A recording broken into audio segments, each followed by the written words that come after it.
स्थापत्यशास्त्रात पदवी, पण त्याचबरोबर सामाजिक भान तसेच सामाजिक आणि धार्मिक कार्यात सक्रिय सहभाग असलेले मुकुंदराव चितळे यांचं दुर्दैवी निधन झालंय. सर्वप्रथम त्यांना डॉक्टर्स ग्लोबल अकॅडमी आणि जन्मतर्फे मानाचा मुजरा आणि श्रद्धांजली, निव्वळ श्रद्धांजली नाही तर मानाचा मुजरा.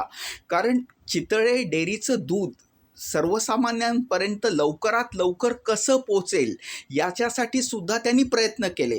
अर्थात त्यांचं एक जे काम होतं जे स्थापत्यशास्त्राशी निगडीत होतं, त्यांनी अनेक हॉस्पिटल्स बांधली, अनेक संस्था बांधल्या, तसंच अनेक प्रकल्प उभारले. हे त्यांचं उभारणीचं काम.